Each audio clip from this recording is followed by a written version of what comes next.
I've had a lot of fun covering this Hogwarts Legacy situation because it just keeps on going.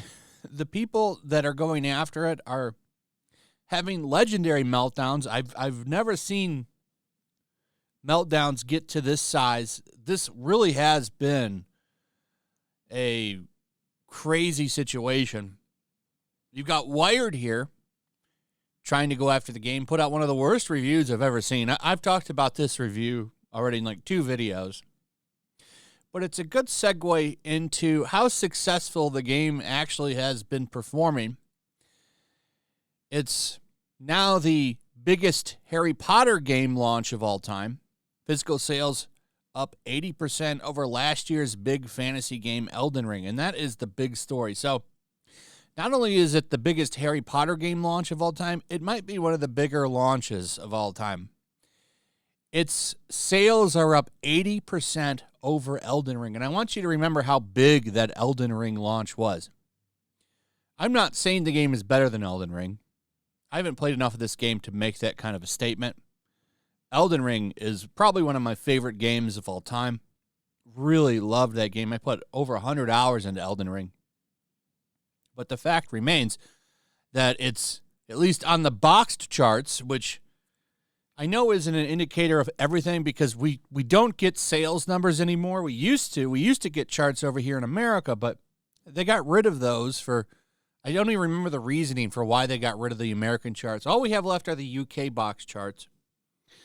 And while it's not worldwide, we can kind of take some liberties from this and say, okay, well, if it's doing that good there, it's probably doing that well over here. Because usually the UK charts and the American charts were about the same. So I'm going to go ahead and say that, yeah, it probably is. It probably is true. It's probably 80% up over last year's big fantasy game. And Elden Ring did huge numbers. Huge numbers. So here's what they're saying. Like I said before, 60% higher than the previous best, which was for a Harry Potter release, which was Harry Potter and the Philosopher's Stone back in 2001. In fact, the biggest week for Harry Potter game since a launch week at all. It was the second week of the Philosopher's Stone's game due to hype around the movie. Even compared to that week, Hogwarts Legacy was still around 2% higher. This result is more impressive when you consider this is just for physical sales. Hogwarts Legacy would have received a substantial number of digital downloads. That data will come later in the week, whereas Philosopher's Stone didn't have any digital sales back in 2001. Therefore, the success will be even more pronounced once all the data is in. And I think that's important to note. Most of these sales for this game are probably digital. So think about that for a second. Okay? They're comparing it to Philosopher's Stone, which came out around the same time as the movie. And those were big sales. But the boxed sales are already 64% higher than that. And the second week, it's still 2% higher than that.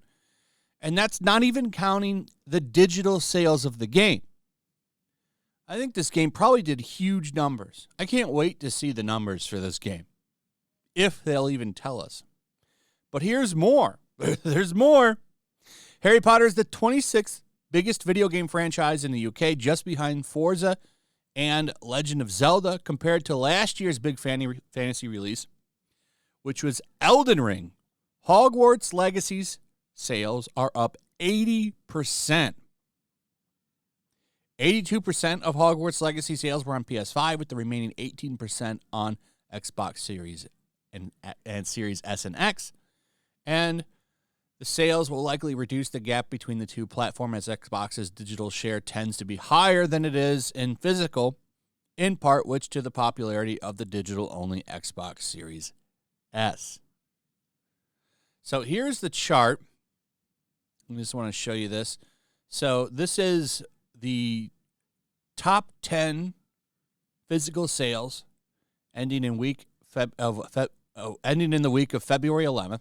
Hogwarts Legacy, God of War Ragnarok, FIFA 23, Mario Kart, which Never leaves the never leaves the charts. Animal Crossing, New Horizons, Call of Duty Modern Warfare 2, Dead Space, Switch Sports, Minecraft Switch, and new Super Mario Brothers U Deluxe. That's great. That's still on there. It's crazy. That is crazy. So here's based on Harry Potter launches, and as you can see, it's at the top of the list. That's not surprising to me, to be honest. This game is more up people's alley.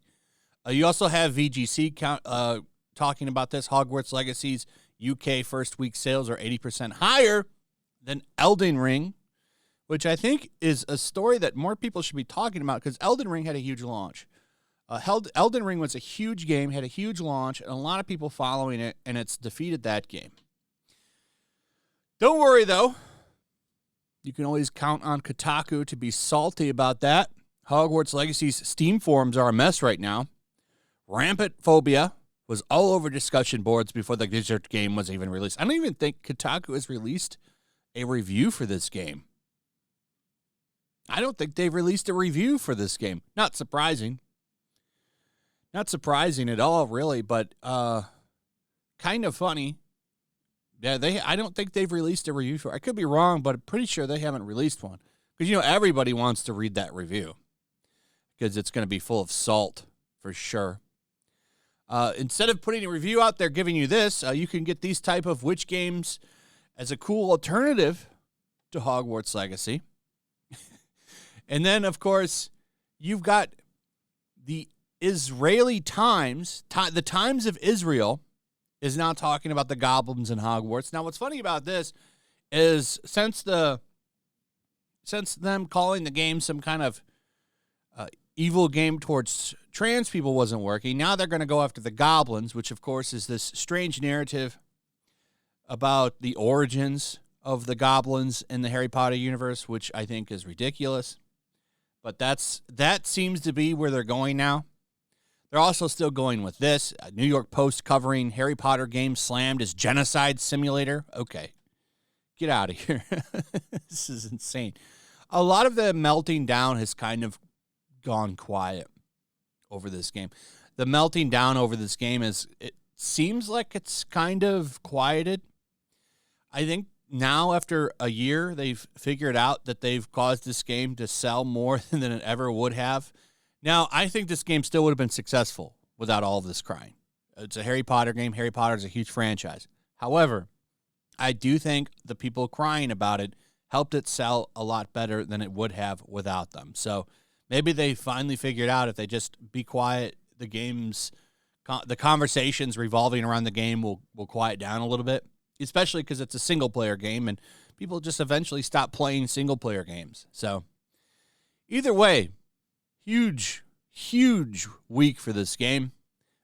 Beating out Elden Ring is no small task, and it's actually kind of impressive, to be honest. Anyway, that's pretty much it. Let me know what you guys think about all of this in the comments below. So if you would, please like, subscribe, share the video. Hit that notification bell. Check out my Rumble and Locals, and I'll see you on the next one. Peace. Make sure to check out my Locals. There's a link in the description. It's a fun community that I'm trying to build over here. If you don't want to support me on YouTube, you can come over here.